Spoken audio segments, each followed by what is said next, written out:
Hello and welcome to the fourth week of the European Challenger Series Spring Split. I am Richard Pauls Cam and we have a Dane invasion as Martin de Fischer Lunger is now here. Yeah, not the first time the Danes invaded England, took over everything and showed how dominant they can be. I'm here to help you, Pauls. Okay. Don't let me down. Good to know, good to know. I won't let you down either. We've got a bunch of great matches today. Let's take a look at what's on the docket for today's Challenger show. First up, we have Millenium versus Inspire. Yeah, battle for first place. Obviously the first game, then we have Mouseport versus SK Gaming. Battle for, well, get out of last place, I guess we can say. And then Copenhagen Wolves take on Humor, fighting in the middle. Want to see if they can overtake Inspire in case they lose the first game here. Yeah, and we are 60% of the way through the regular season here in the Challenger Series. So let's run down where the teams are on the standings. At the very top, Millenium sitting on 9 points, undefeated, 3 wins. Inspire eSports just below them with 7. Yeah, and then of course Copenhagen Wolves and Humor tied for third place, again fighting later on today. And also Mouseport and SK Gaming down the bottom. Yeah. Don't want to sit here. You want to start picking up them wins if you want to make it into playoffs. So very important game for them later.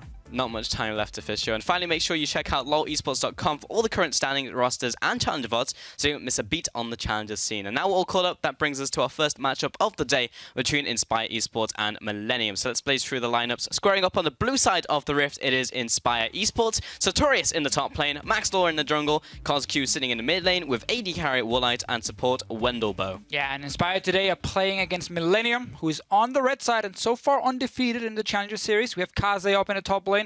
Joko as the jungler, Pretty is the mid laner, Hans Sama, of course, AD carry, and a very, very strong support next to him in Masterwork. And first off, to touch on Inspire, they had a pretty easy week last week. They just straight up abused the bot lane weaknesses that SK had, and they just ran to protect the Woolite composition, and Woolite just ran over them. And in the interview afterwards, CosQ was just like, well, they just played into us, and we played out our game plan, and we won. Hey, we've seen it before. A lot of focus around Woolite becoming a late game carry.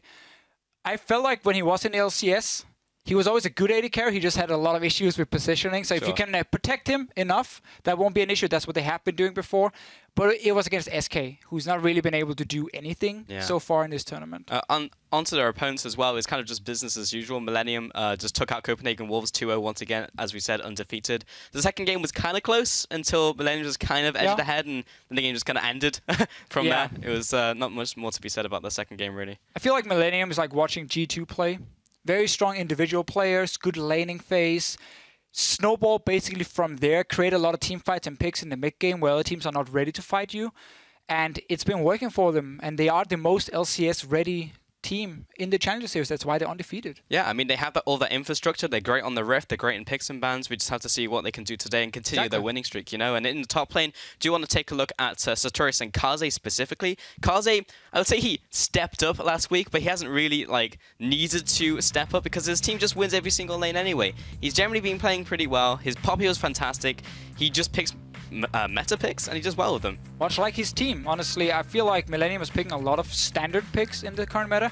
Maybe Pretty in the mid lane is the exception, who has more focus on just control mages only, which is perfectly fine, by the way. But yeah, Kaze, in the qualifier, I feel like he was one of the best players.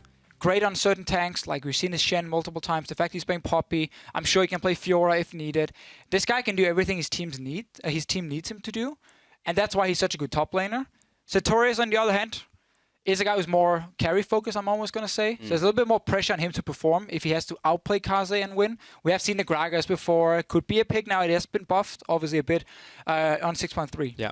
Indeed, he's got the AoE now, does a little bit more damage, so it'll be interesting if he brings it back up to the top lane. I feel we might also see it in the jungle as well. But just before we start champion selection, we had DeFiscio actually put in his 2 cents in this matchup, and he said, Millenium looks like the most LCS-ready team. The strong early game should secure them the 2-0 win. Do you agree with him there? I never said that. That guy is completely out of his mind. I've never said that. All right, well, you heard it here. Well, Challenger is taking my name and then putting quotes in, huh? Yeah, not good, not good. I do agree. Smart guy. Millenium, I said it before, LCS ready in many ways, I feel. If you look at the way they're playing now, I would say they're on the level of like Giants and Rocket, but it's always hard to judge because Giants and Rocket are playing the LCS teams and Millenium right now are playing Challenger teams. So you tend to look a little bit stronger if you are a team who understands what to do. I just like the playstyle. I like the early aggression. I like to see faster paced games now that we see some teams go like really long games. Millenium, they are more focused around the Immortals, G2 style, Rocks Tigers a little bit. That kind of playstyle, and I like it. They're definitely one of the more well put together teams. Like in Challenger in general, I mean, I feel like this is the most competitive split we've had so far.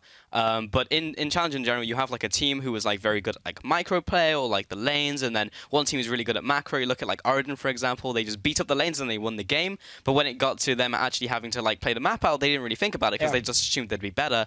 You look at like Team Dignitas EU, they outshone everyone on like a macro sense. They just prioritized the dragons back when they were good. They did it a little too far in the finals up against Mouse, perhaps. But now we have Millenium, who are kind of just like both. They have the strong laners, and they have, you know, the same with the macro play. Of course, I'm not comparing them to like what Origin are now, but in Challenger, we can see a lot of similarities between those two playstyles. It's been a big surprise because they came into the qualifier, and normally with Challenger teams, we have seen a lot of the players before. They have a lot of history, you know, they played on a lot of known teams in the Challenger scene. I didn't feel like that was the same with Millenium. Some new names coming in, obviously some French players, you know, play from Greece and so on, like some different kind of, a different mix, we can say, for Millenium. And they've just been performing so well ever since the qualifier started. Well, we are into Champion Selects, picks and bans, so let's get in with this one. Poppy is going to be banned up. She was, of course, nerfed on 6-3, which we are playing here today. Alistair as well did receive a hit, but will still be banned. There's the Cogmore right there, Defish. We've been talking a lot about that one. No surprise. I mean, it's such a strong pick right now. And I also understand if teams don't feel like they have comps to counter it just yet. Because it is, in many ways, still the same when you play it if you're on old main. Except for the fact now you can just close your eyes and like not move and just kill everything. It's just like, But again, obviously Lulu will then become more contested if he's available. Just ban the problem away. Lulu does go away, however, from Inspire. And no real surprise with the first pick, in my opinion. Because normally what we see is that 3 AD carries are like the contested ones. Kalista, Corki, and Lucian. Now obviously a fourth one has joined the mix. But when you leave both Kalista and Lucian open, you can first pick Corki, put in mid lane, and you can still get one of the 2 contested AD carries. You just have to give away most likely a Kalista pick, because it is higher priority for the other team. But they have banned Alistar, so Inspire is really set up for this first pick Corki. He said, you're not going to get Kalista Alistar.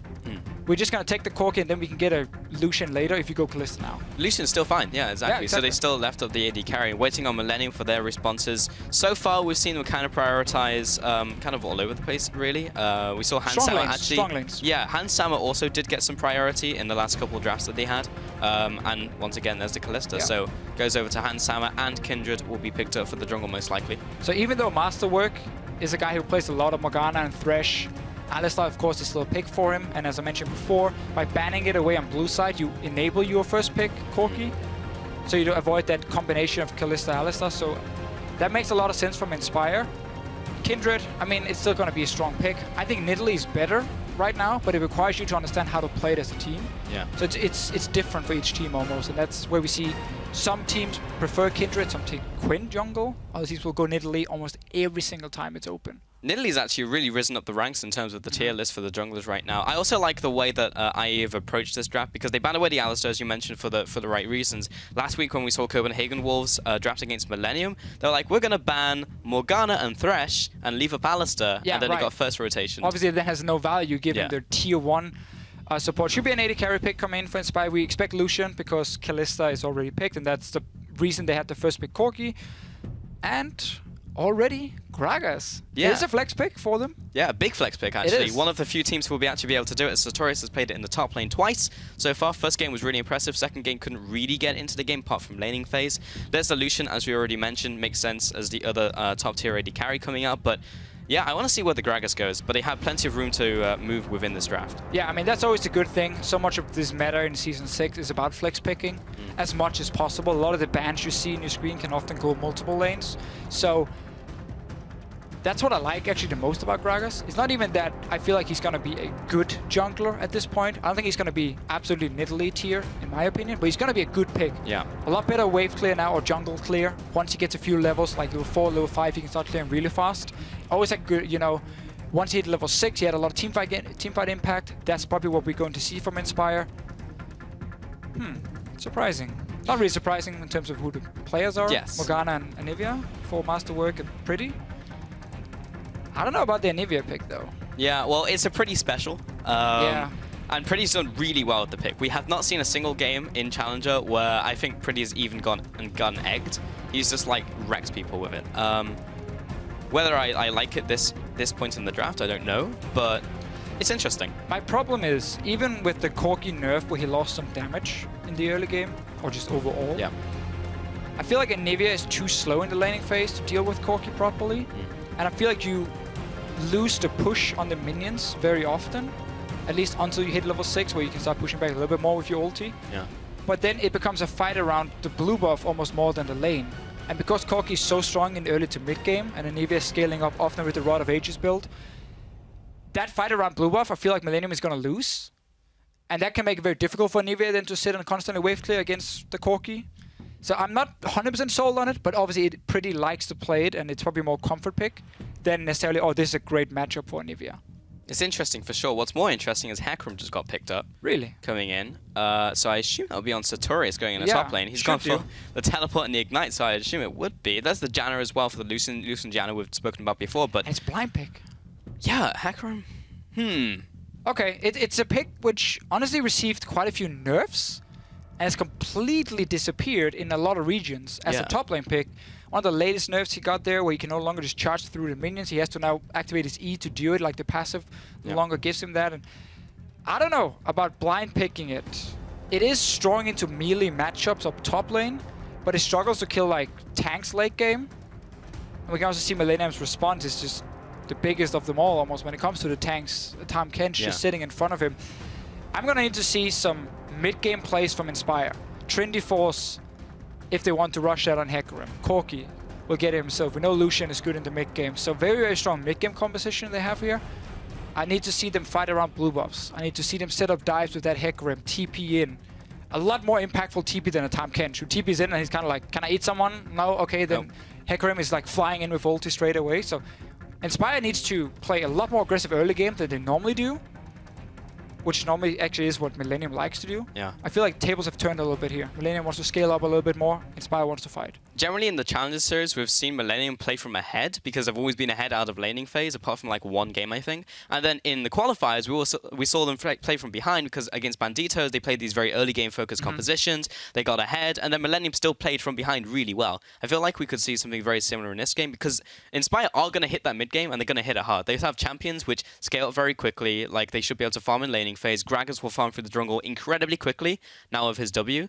So we just have to see what happens in mid game because Inspire could really make a dent in Millenium. Yeah, I feel like they're surprising Millenium a little bit with the pick and ban phase because we normally see some more Woolite scaling and protect him, get to late game, and then win fights. Yeah. So I like their adaptation, the change coming in to surprise them because you won't always expect that. I really like the bans to set up that Corki first pick as well. I need to see Cosq win that mid lane with Corki. I think he has the better matchup in laning phase. He needs to win it and pressure that mid lane because that enables the Gragas, it enables himself to roam to other lanes, to get into the jungle and contest these buffs here, and therefore slow down Millenium and stop them from just scaling up fairly quickly, because we don't want to hit the point where Millenium sits on like 2-3 items in Nivea. Tahm Kench gets to his late game point where he's so tanky against double AD carry. It's super difficult then to deal with him.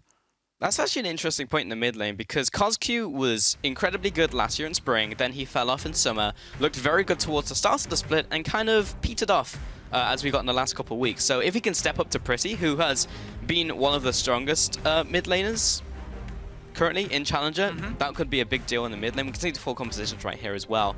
We were having an interesting discussion. I'll get to that later because I'm just looking at the Keystone Masters real quick, and well, basically the jungler is doing what every jungler is doing currently in Europe, which is go for Strength for the Ages. Top lane is fairly similar. Bot lane Kallista's gone for Fervor as usual, so nothing really out of the ordinary.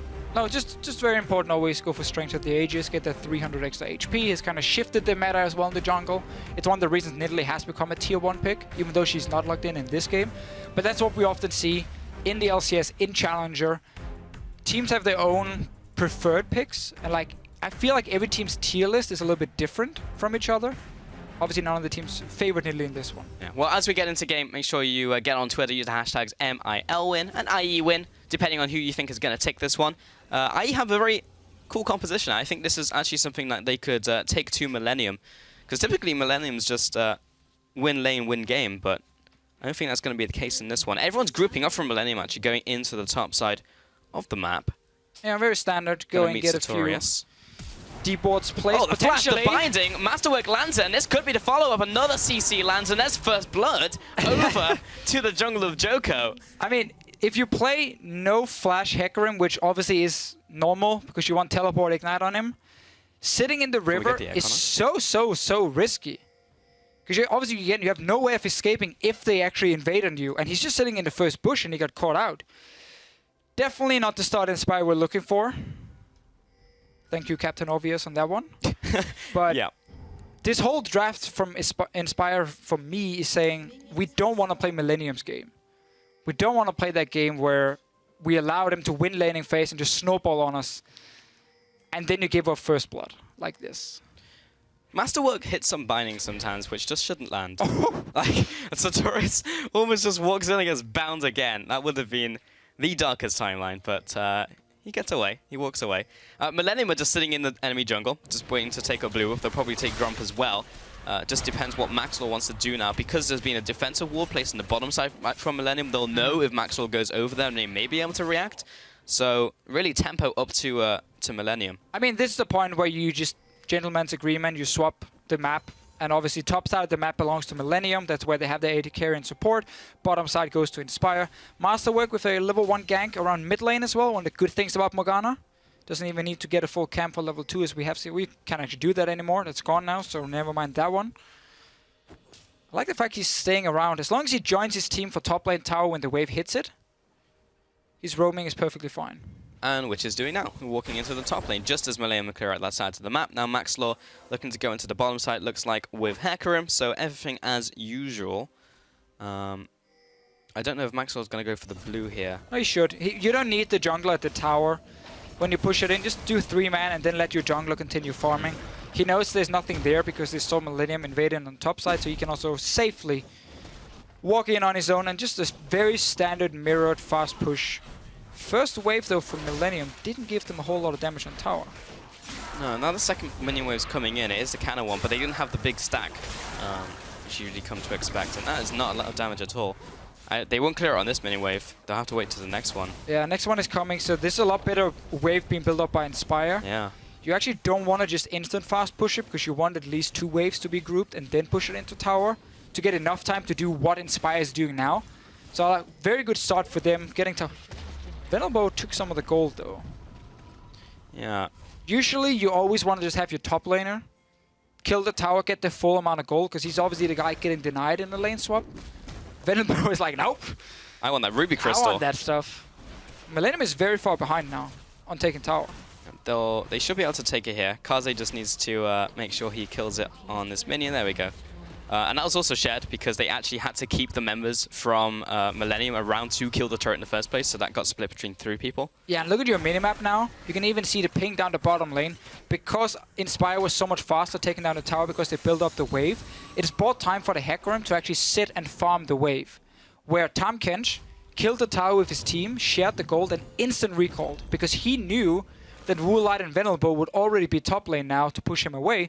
So it just makes a big difference in early experience. There's a level difference now between Kaze and Sartorius, and that's all built into how quickly you take down that first tower. And obviously don't mess up the minion wave like we saw Millenium do. So Kaze is probably going to find a wave that could potentially be slowly pushing towards him, because I think actually got pushed a little bit by Sartorius, but he's going to push it back out. Yeah, we're about to find out. It's actually pretty even. I think it's slightly pushing towards Kaze, actually.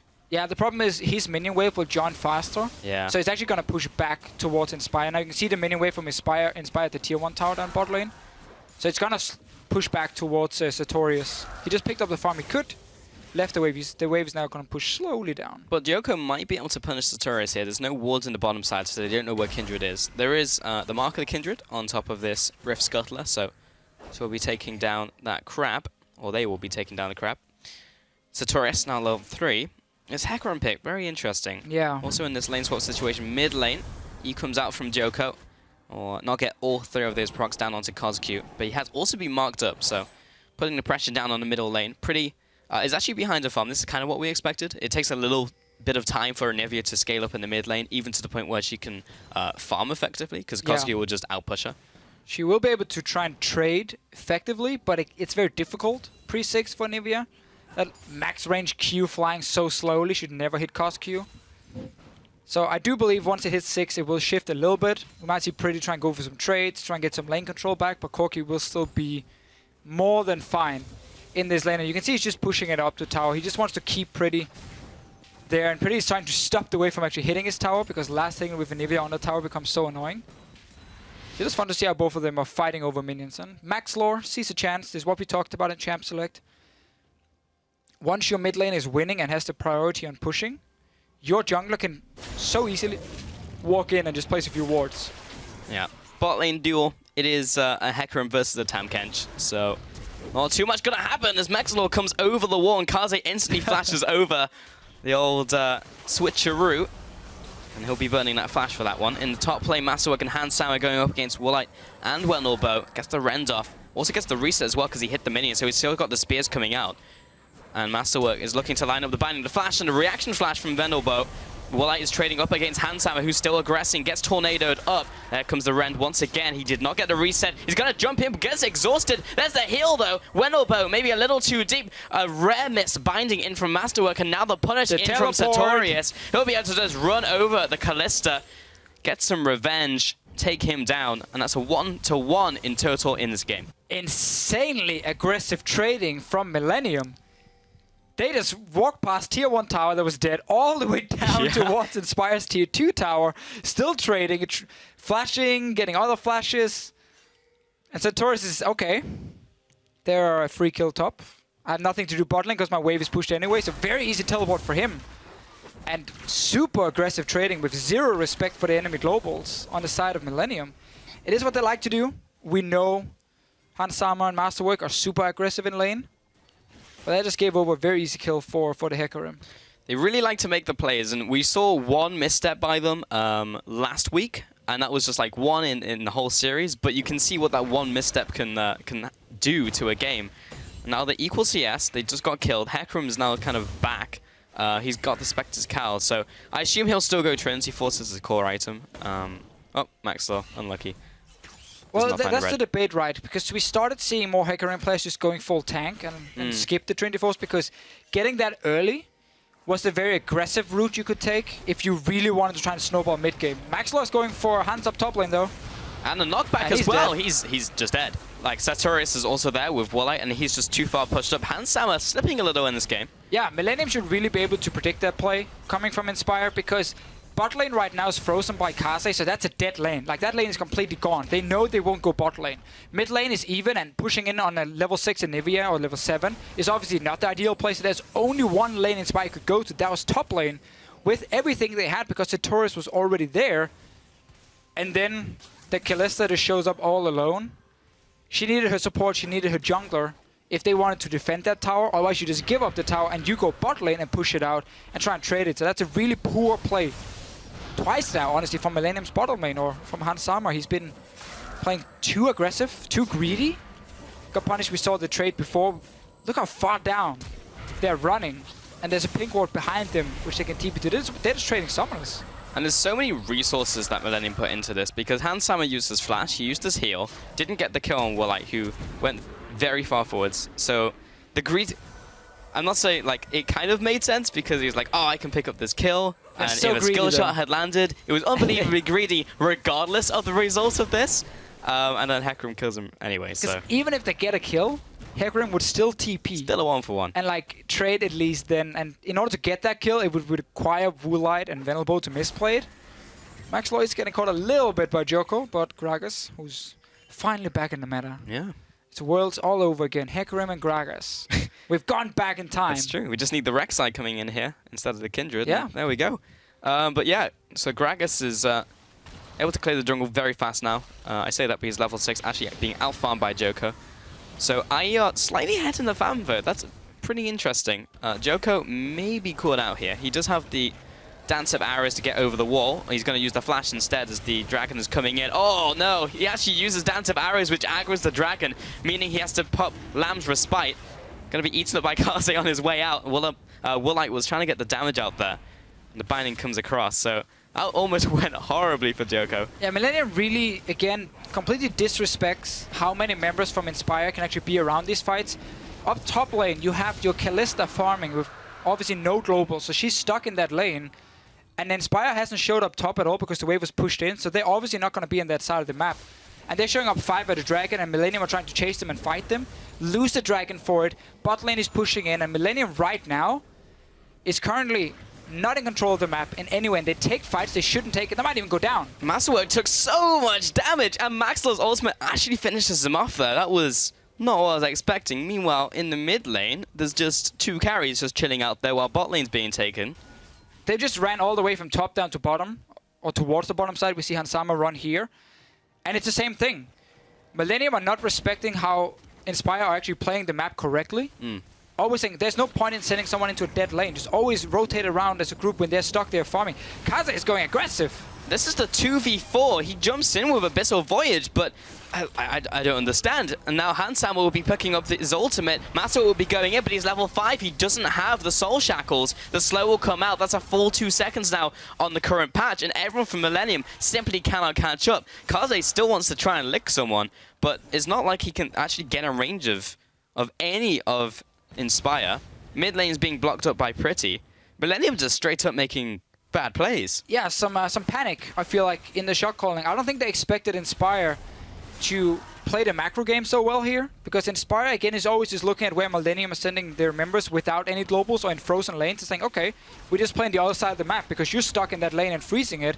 Typically, you never want to freeze lanes because the meta is, at least in the way you play the early game, fast-paced in terms of taking towers and other objectives. So if you're freezing a lane, you're not adding any value for your team. You're just farming. You're selfish. It's just about you. And then the other team can just go 5 members and make a play on the other side like Inspire has been doing again and again. And Millenium has been caught out because they are not respecting it. We'll get a tower though because they're going to chase it down. So even though they have been taking bad fights, they are even in gold. Yeah. Oh, Hansama was recalling on a ward while trying to get out. He's going to jump over the wall with Pierce, and Warlight's going to flash after him. Comes out with the piercing light. Why? Wants to come over the wall, but doesn't have any way to do so. It's so interesting, though, because at the very start of the game, Millenium should have had tempo. They got the kill onto their Hacker Room, then they were in the top side of the map, they took that buff. The top lane wasn't stacked up with double waves, so they were late to the play. Yeah, that's where it all kind of dropped for Millenium, because they were slow at taking down that tier 1 tower in the lane swap. That set them behind already there, but Kaze had to recall instantly, so they sent him bot lane to take that wave that was slowly pushing towards Inspire, and instead had the 2v2 up top lane. Okay, fair enough. You can survive that. That's okay. Kaze is a little bit behind in experience, but it's not the end of the world. The problem then comes when their 2v2 lane starts chasing down to the enemy tier 2 tower like 5 minutes into the game, and they get TP'd on and die. And then after fighting Dragon, when the carries freezing top, and so on and so on. So definitely some poor decisions for Millenium as a team. Individually, we might still see them though pull ahead, because they are still even in, or almost even in gold. Should still also mention the fact that in Champions Select, we were saying this, Inspire have this strong early game into mid-game composition. Millenium need to be aware of this as they aggress into the jungle. The smite comes out. Didn't quite see who picked that up. I think it was Maxlor, actually, yeah. Actually picks it away. Joker's going to be knocked into the team, trying to get the Lamb's Respite down, but Maxlor's getting blown up. Pretty comes in with a fantastic combo. Joko will place down the Lamb's Respite and now move out of the circle, so he'll be going down. Sartorius now into this one will pop the Onslaught of Shadows. Pretty will have to flash away. So ultimately that was a jungler for jungler, and Pretty, more importantly, gets away with that red buff. Yeah, he gets the kill for himself. Had to use flash, could be important if there's a fight. Follow up, but there's no TP now for Centaurus either. He used it actually down to join the fight where Kaze stayed up top. So Millenium gets out from another very risky invasion into the enemy jungle. Still, yeah. it is very interesting.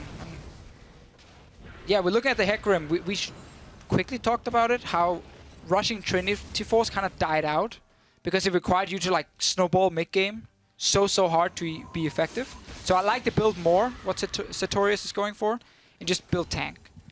Because your job is actually not to be a main damage dealer, but still your combo when you TP in and you jump onto an enemy AD carry, you can like do a lot of damage as full tank Hecarim still.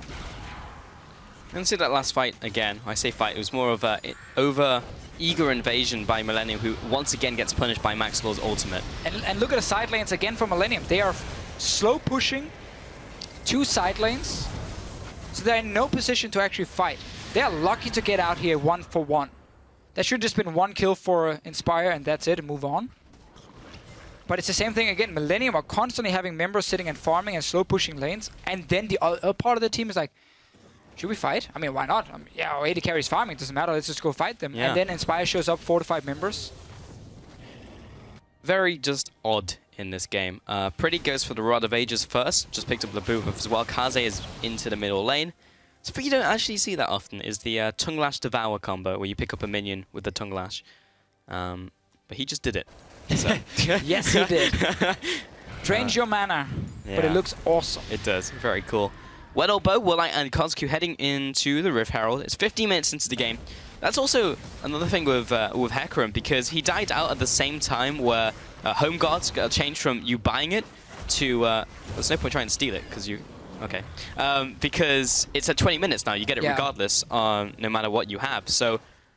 at 20 minutes, then you have the ability to home guard teleport, but before that you used to be able to make plays, you used to be able to run to lane very fast because you'd basically go after your boots, but you just don't do that anymore. So that was another reason why we saw Hecarim die out, but being brought back here, you can see he's still even sitting on tier 1 boots, which is something that would never have happened before.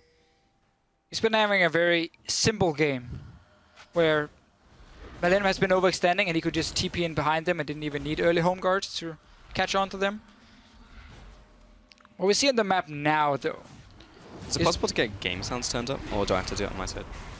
Due to the fact we have no TP for Hecarim, Millenium can actually push top now with Kaze. He should just push it in hard, force someone up there. There might be a fight there because Hecarim is on bottom side. They're going in. Maxwell E-flash onto Handsammer. He's separated from the pack with the ultimate. Joker's trying to get in range for the Lance spike, but doesn't quite connect it. That's a lot of commitment onto that one target, though. And the binding connects from Masterwork. Another flash coming in on top of the binding. Now Pretty in from the mid lane, but he's a little slow. Sartorius is there with the punish. So is Coscu from the north side. Joko is still putting down the damage. Now Lance spike comes up to try and even up the tables, but this is going to be a whitewash. Masterwork, he tries to put in a cheeky little recall there, but what's he going to do? 4 for 1, and Inspire pulls so far ahead in this game. We talked a lot about this, Pulse, already, with how Inspire wants to fight in that mid game. We hear 17 minutes in, Trinity Force on Corki, 1 item completed on Lucian. Your Hecarim is actually already fairly tanky. You have a lot of ways of engaging with Gragas and Hecarim ultis.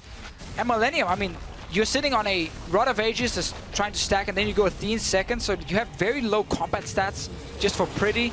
At this point, your Kalista is behind because she's been overextending as well. Like, it's very difficult for Handsammer to get proper position. This is 3 members only. They have no mid control because Pretty is now really far away. That's why Inspire can engage, even though Woolite is not here for the fight. Pretty is gone. They kill the AD carry instantly, and now it's just easy for them to clean up the fight. Millenium could have tried to disengage at this point after they lost 1 member, but they chased for more. And now Woolite comes from the back together with Coscu. 2 AD carries saying we are more than ready to fight at this point. And again, everything Inspire wanted to do in this pick and ban phase, they've been able to do that. A lot of it also comes from the fact that Millenium are basically saying, oh, you want to play like that? Okay, we will allow you to play like that. We will give you these fights. And that's why it's 8-3 in kills. Ultimately, though, the gold difference is not massive. It's 2,000 gold, or just over, which is big, but it's not like a 10,000 gold difference. A lot of it's in the jungle, though. Yeah, big farm difference. Yeah, so, or rather the other way around. Joker's making up some of that on his side. 600 gold ahead of Maxlaw. But still, like, so many kills going over to priority champions, like the Hecarim in the top lane, for example, the ADC being ahead. Likewise, mid lane, almost 1,500 gold ahead is massive. And now we're going to see Inspire just play like a 1-4 setup. Hecarim gets his TP, he just pushes top. Nobody can actually go up and defend properly against him. He can always push away first. He has more wave clear than a Tahm Kench, as an example. And then you just keep 4 members with... Oh no! Coscu, playing it pretty risky, but he will use it to clear the minions. Yes. All planned. Well, the package, I think it was expiring, but also Handsammer basically took a full culling to the face. No one was able to block it for me and couldn't get out of it either. Maxlaw pops the ultimate, blasts Millenium away from the tower.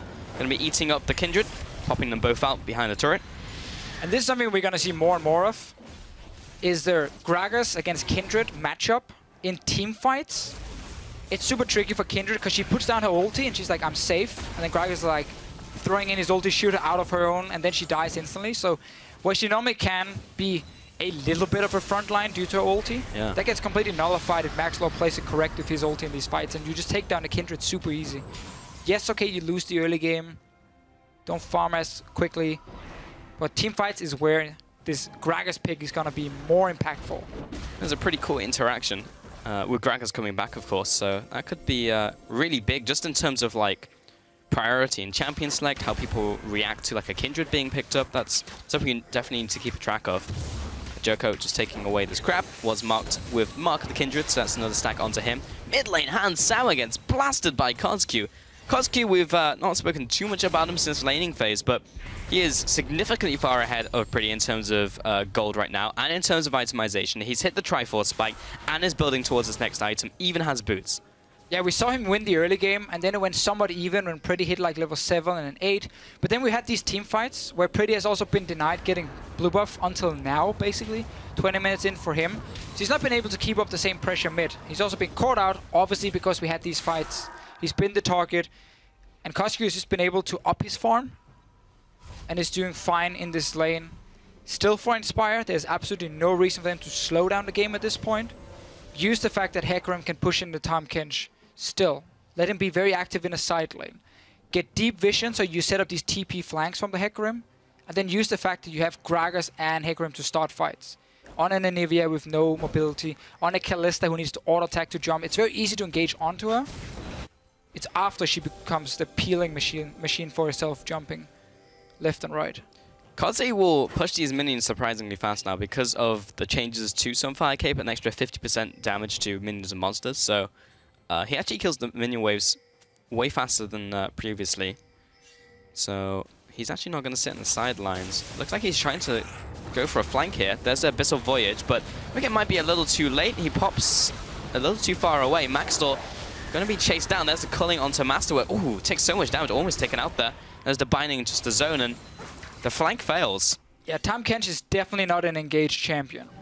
He's very good at rotating around the map very quickly, jumping from lane to lane, and he's good follow-up engage.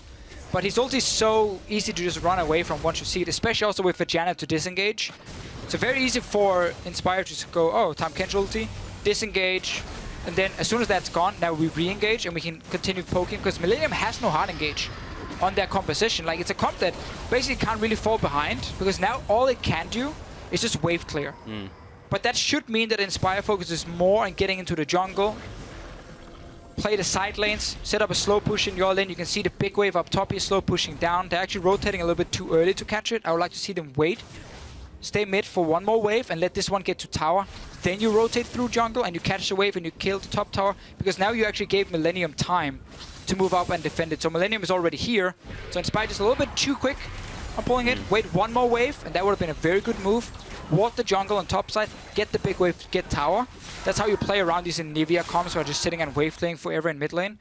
Because Millenium can't really contest anything. They're just gonna let you push the minion waves every single time in the 1v1 and in the 4v4. But if Millenium can hold on, Pretty just took wolves and gave away mid tower. Yeah. That's so important as well, to keep the outer mid turret alive at this stage, just so you can have a little bit of map pressure, so you can place wards in that side of the jungle. Now they're being pushed back a little bit more. We have seen Millenium store exceptionally well, specifically in the qualifiers. I was very surprised how well they could store, especially with Anivia, which Pretty played multiple times. So maybe they can hold the line here up against Inspire, but Inspire are just straight up a better team, currently second in the standings than Renegades Banditos that we saw them in the qualifiers. So I don't think Inspire is just going to give Millenium time. I agree, and I think in this game Inspire has been a lot better than Millenium as a team in how to play the map.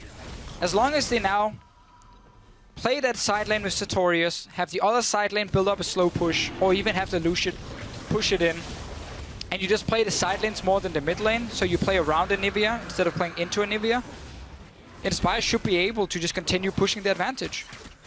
We just talked about it. Millenium's engaged as a Tahm Kench ulti. Super easy to predict. You have deep vision as well in the enemy jungle. They should never go unnoticed. So I feel like at this point, this is Inspire's game to lose, even though it's 3k, 4k gold difference. And we have seen a lot bigger goal leads.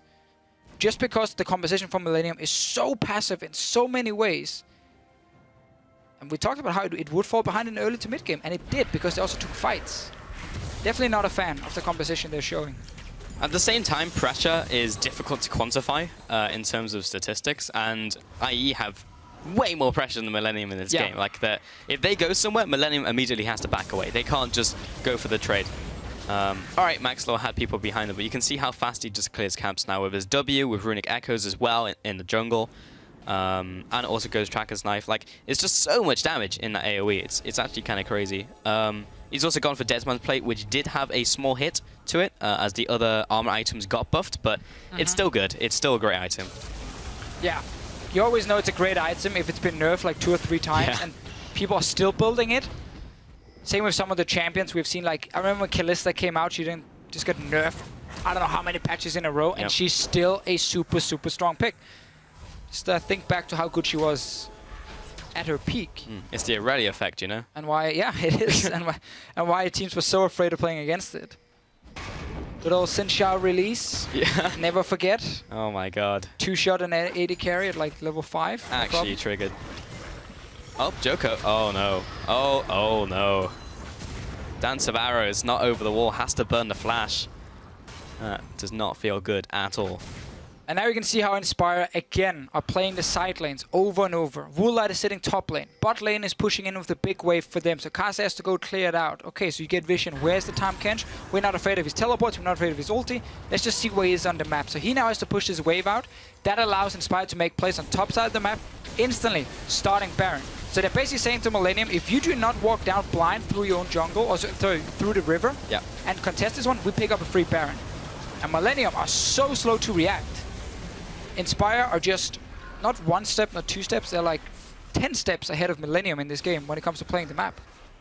Yeah, going full Swain, 5 steps ahead of them. Hans Sama, that's just not a good place to be. They have all these ultimates just to kill him. I mean, he was just caught out. Like, they knew they were on Baron. You get a global announcement that tells you they just killed Baron. And he was like, I wonder where they could be. Yeah, could it be topside?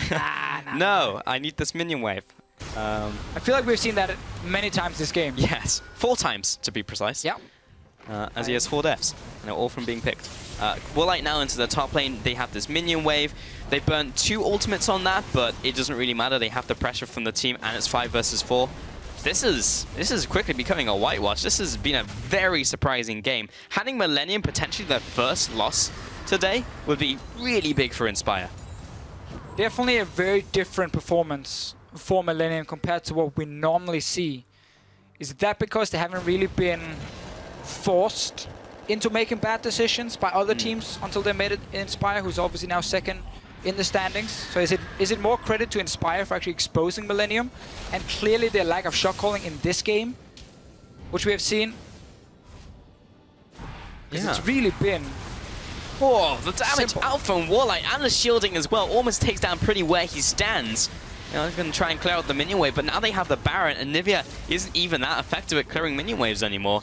And this cannon minion is going to go to town. Oh, no, Joker's got the smite, but there'll be another one soon enough. And Sartorius is in the top lane with teleport, with Ignite, with his ultimate.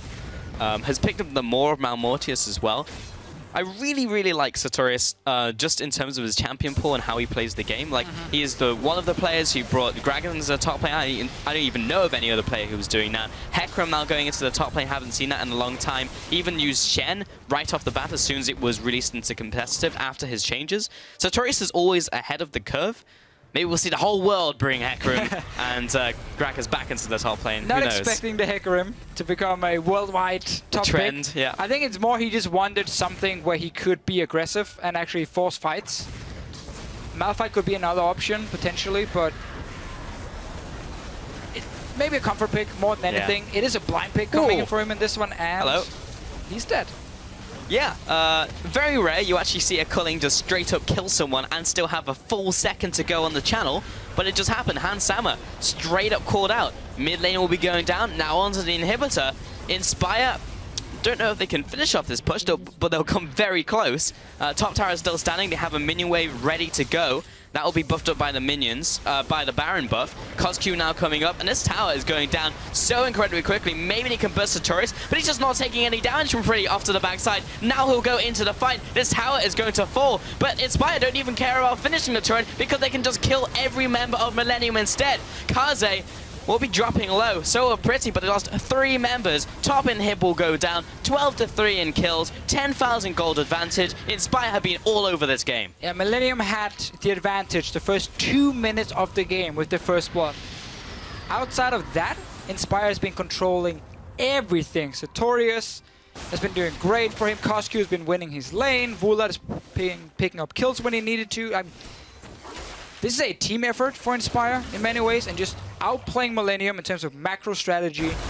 Always out-rotating them. Joko goes down. I mean, here at this point, there's very little Millenium can do, and it's almost just a matter of time before Inspire can move in and take the rest of the base.